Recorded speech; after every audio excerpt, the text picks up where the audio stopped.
Oi, gente, eu sei que já tô devendo esse vídeo há um tempo, né? Mas finalmente estou aqui de volta pra falar com vocês sobre Avatar. Então vamos lá, né, conversar sobre as duas outras cenas pós-créditos que foram colocadas junto do relançamento do primeiro filme.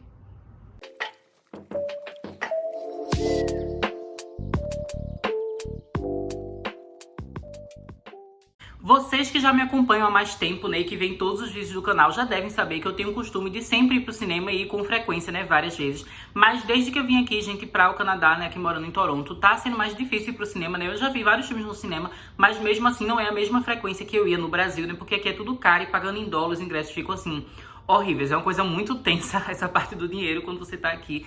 Mas a questão é, né, que eu tava com vontade, eu queria muito conseguir ver todas as cenas pós-créditos no cinema, porque eu acho que a experiência do cinema muda um pouco. Eu não acho que o filme fica melhor ou pior por você ver no cinema, mas eu acho que a forma como eu converso sobre a cena com vocês fica mais interessante, né? Então aquele vídeo que eu fiz falando da cena que eu vi no cinema, eu conseguia explicar melhor as sensações que eu tive dentro da sala de cinema, né? Por causa do som, por causa da imagem. E agora, né, sobre essas duas outras cenas, infelizmente eu não vou poder fazer do mesmo jeito, né? Porque eu não consegui ir novamente pro cinema assistir o relançamento de Avatar pra assistir essas duas outras cenas pós-crédito, né? Então infelizmente eu tive que pesquisar sobre elas na internet, né? E algumas pessoas chegaram a gravar na sua sessão, né, a cena que passou. Então você consegue encontrar, né, gente, no Instagram, no YouTube, no Twitter, né, no TikTok também, você consegue encontrar os trechos, né, as gravações dessas cenas pós-crédito. Então eu acabei assistindo daquele jeito, né, pra conseguir comentar com vocês, mas não é o jeito que eu queria ter visto, né? Então foi por isso que eu fiquei adiando bastante esse vídeo, porque primeiro eu queria tentar ir de novo no cinema, mas não rolou, né? Porque além da questão do dinheiro, também tinha minhas aulas, sabe? Também tinha questão de tempo, assim, eu tive trabalho pra fazer, tive prova essa última semana,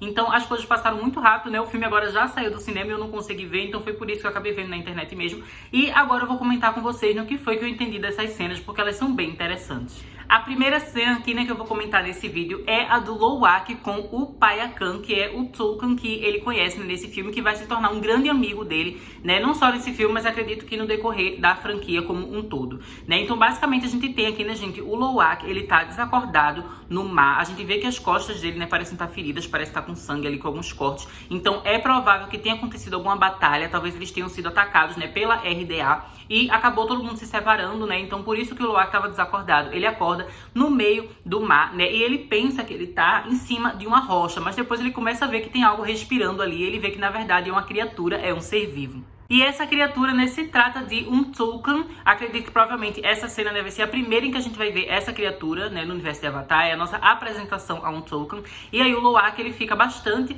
surpreso, né, com aquilo que ele vê, quando a criatura começa a se mexer. E aí eles acabam se conhecendo, né. Uma coisa interessante é que nessa cena a gente vê que o Lo'ak, ele começa a tentar se comunicar com o Tulkun, né, ele começa a falar, a conversar, e também vai mexendo as mãos, fazendo, né, a linguagem de sinais. Isso é interessante porque mostra que essa cena vai acontecer bem depois da cena que eu vi em que as crianças estão brincando no mar. Porque naquela cena a gente vê que as crianças Sully, elas não sabem ainda usar a linguagem de sinais. Já nessa cena aqui, o Lo'ak, ele já tá usando essa cena. E também a gente vê que ele já sabe nadar melhor. Então a gente já sabe, né, que as crianças já tiveram vários treinos até chegar nesse ponto que o Lo'ak tá aqui. Mas enfim, né, o Tulkun e o Lo'ak, eles começam a conversar ali, né? O Tulkun, ele não responde falando, mas ele fica fazendo um sonzinho, né? O Lo'ak consegue entender, eles conseguem se comunicar. E aí o Lo'ak percebe, né, que esse Tulkun, o Payakan, ele tá ferido, né? Ele tá como se fosse com uma lança, assim, numa das barbatanas dele. E aí o Lo'ak vai decidir ajudar, né? Ele ajuda o Tulkun e depois ele pergunta, né, se eles vão virar amigos. Uma coisa interessante, né, que na entrevista da Empire Magazine, que eu já comentei aqui com vocês, né, tem um vídeo enorme falando sobre tudo que saiu naquela revista,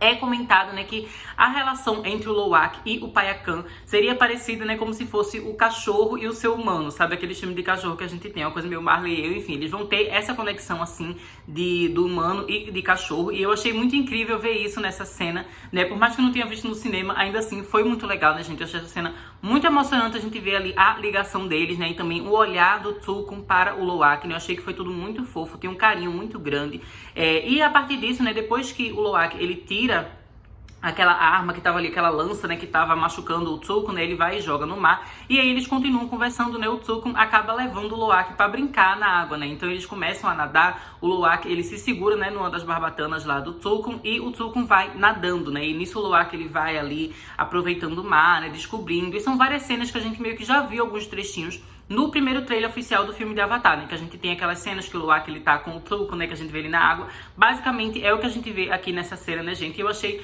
ela belíssima. Apesar de eu ter visto, né, gravado do cinema com a imagem que não foi boa, ainda assim, eu consegui perceber que é uma cena muito bonita, gente. Inclusive, o contraste, né, do céu com a água, porque o céu tá bem ensolarado nesse momento. Eu não consegui entender se é pôr do sol ou nascer do sol, mas parece ser algum desses momentos, assim, porque o sol tá realmente muito bonito, sabe, no céu. E o contraste, sabe, do azul da água tá muito, muito, muito lindo, gente. Eu achei essa cena muito bem feita, efeitos especiais incríveis, né? Também gostei muito da atuação do Britton Dalton, né? Acho que é esse o nome dele que tá fazendo o papel do Loak. Achei ele muito incrível.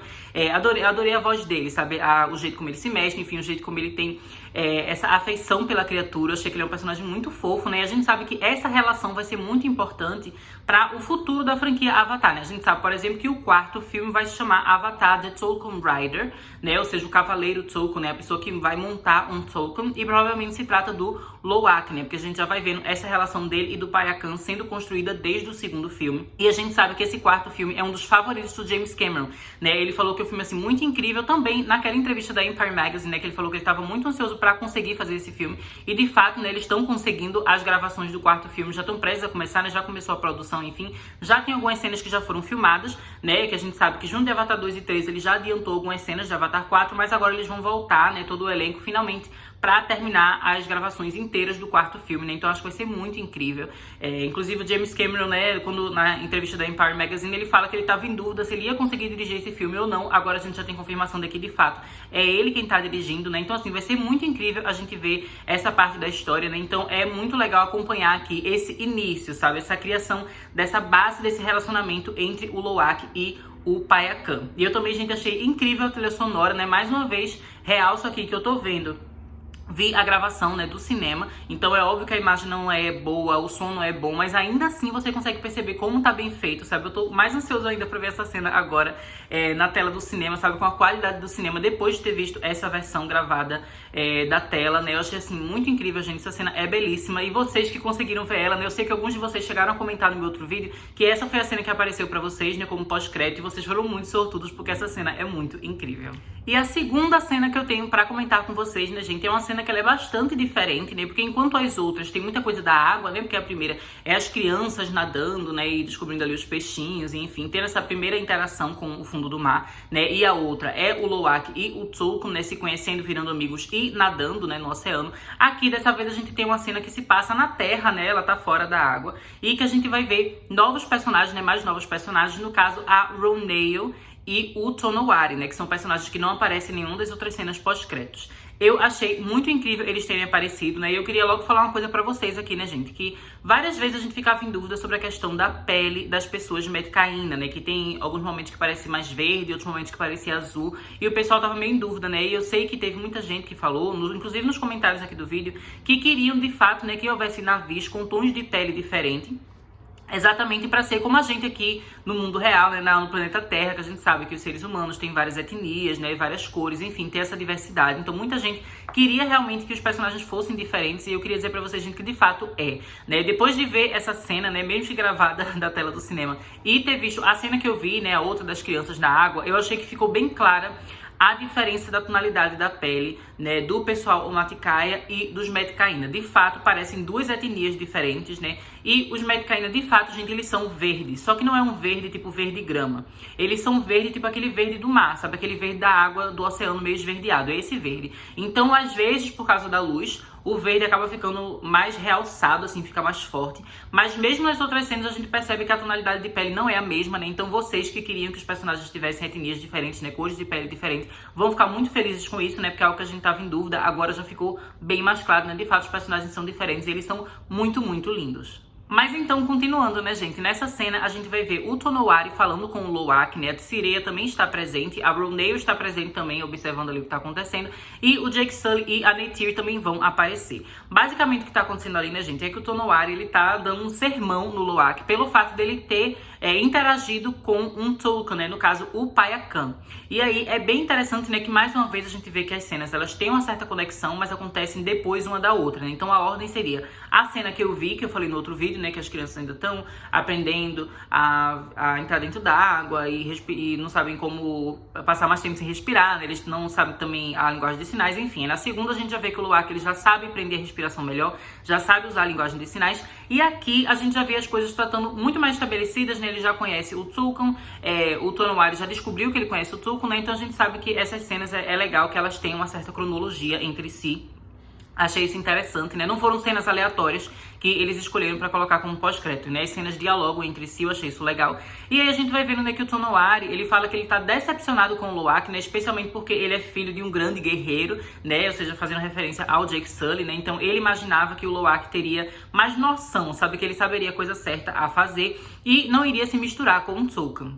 O Tonowari, né, ele chega a falar que na época das primeiras canções, né, os Tulkun, eles lutavam entre si, né, e às vezes um matava o outro, né, então a gente vai ver que vai ter uma história, assim, como se fosse uma guerra do passado dos Tulkun. Eu acho que isso vai ser muito interessante. Eu amo essas coisas de mitologia, de lendas, de histórias do passado, quando a gente descobre, sabe, enfim, eu acho isso muito legal, uma parte do gênero de fantasia e ficção científica que eu amo, né, então eu tô gostando bastante que eles estão colocando esse tipo de elemento aqui no filme de Avatar, né, mas o Loak, ele tá ali insistindo, né, que o Payakan é uma criatura confiável, né, que é amigo dele, e que o Tonowari está errado naquilo que ele está falando, né, porque o Tonowari fala que eles não devem se comunicar ou se misturar com o Tulkun de forma alguma, né, e o Loak, ele tá lá insistindo. A Tsirei, inclusive, né, ela tá bem nervosa, assim, inclusive, gente, eu já falei pra vocês, né, lá na análise que eu fiz do trailer, faz muito tempo já que eu fiz esse vídeo, eu falei que eu achava, né, que a Tsirei e o Loak, eles seriam um casal. Inclusive eu cheguei a falar que no trailer aparece essa cena, aparece um trechinho dessa cena, né, que ela tá ali meio triste e eles estão falando, né, com o Loak tá, a gente sabia que o Loak tava fazendo alguma coisa errada. Eu tinha pensado, né, na época que eu analisei o trailer, que talvez fosse alguma coisa sobre eles estarem juntos, eles saírem juntos, né, e os pais reclamarem. Agora a gente sabe o contexto da cena, né, que era o contexto do Tulkun, mas eu acho que o que eu falei antes também não tá 100% errado, porque o fato da Tsirei estar ali no meio da cena me leva a crer que ela também estava meio que brincando ali com o Tulkun, né, e interagindo com ele, junto com o Loak, né, porque ela tá ali no meio da conversa também, e ela tá assim, de cabeça baixa, né, ouvindo o que o pai tá falando. Então eu acho que deve haver algum momento, né, em que o Loak vai apresentar o Payakan pra ela, e os dois vão ter uma cena juntos com o Payakan. Eu acho que isso vai ser bem interessante e vai ajudar a ir construindo a relação desses personagens. Porque, como eu digo, né, eu acho de fato que eles vão ser um casal. Talvez eles não sejam um casal nesse filme, né, porque eles ainda são novinhos. Mas eu acho que a longo prazo faz muito sentido, né, que Tsirei e Loak, eles se tornem um casal, né. Inclusive a gente pode até falar mais sobre isso, né, fazer mais teoria sobre isso no outro vídeo. Mas voltando pro que a gente tá comentando aqui dessa cena em específico, né, o Tonowari, a gente vê que ele tá bem irritado, assim, com o que o Loak tá fazendo, né? Mas, ao mesmo tempo, ele tem um jeito meio sereno, sabe? Ele não é agressivo. Por mais que ele esteja falando uma coisa séria e mostrando que o Loak fez foi errado, né? Do ponto de vista dele, eu gostei que ele não é um personagem que é simplesmente grosseiro e ríspido, enfim. Então, eu achei que ele foi um personagem muito legal. Também gostei bastante do trabalho do ator, sabe? A voz dele achei muito maravilhosa, achei muito incrível. E o Jake Sully e a Neytiri estão ali super irritados com o Loak pelo fato dele continuar meio que peitando o Tonowari, né? E falando ali o que ele acha que o Tonowari tá errado. E, enfim, eu achei isso muito legal.